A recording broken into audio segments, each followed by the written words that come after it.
Nous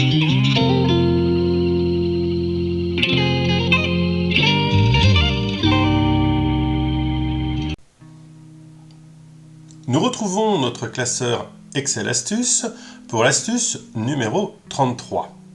Je clique sur le bouton pour l'ouvrir.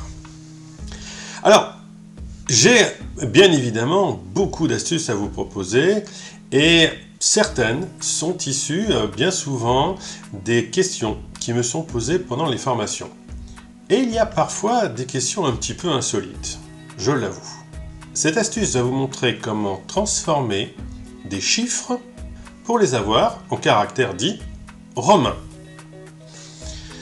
C'est très simple en réalité. Je me positionne ici en cellule D6. J'écris la fonction égale romain. Parenthèse ouvrante.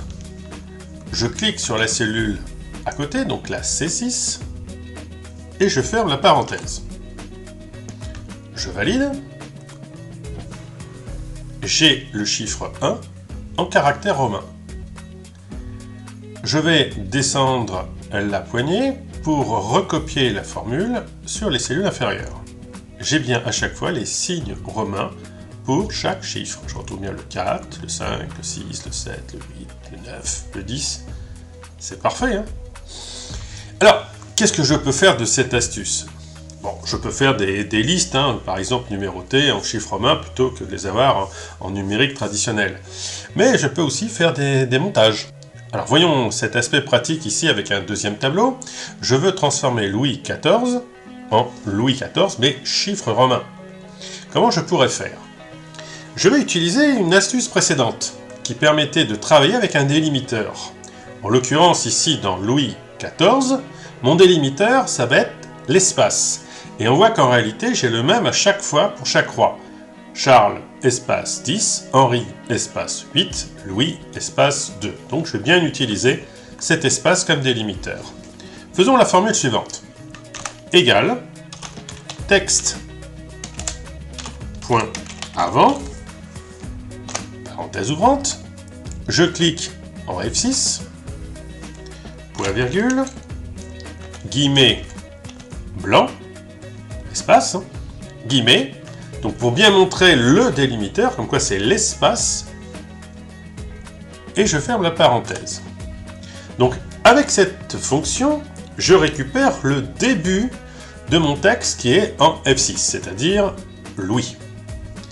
Maintenant, je vais utiliser le et commercial, je vais mettre guillemets, espace, guillemets, pour mettre un délimiteur après la récupération du nom. Et commercial.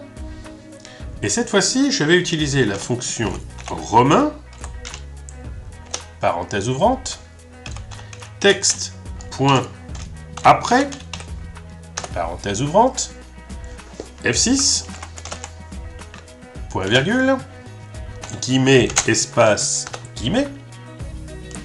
Je ferme la parenthèse de la fonction texte après, et je ferme la parenthèse de la fonction romain. Je valide.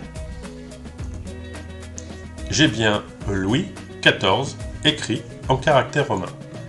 Je recopie la fonction vers les cellules inférieures, et ça marche également pour Charles X, Henri VIII et Louis II. N'oubliez pas de vous abonner à la chaîne et un petit pouce pour dire que vous aimez mes vidéos et le livre qui est toujours disponible. L'adresse pour pouvoir le commander est dans la description.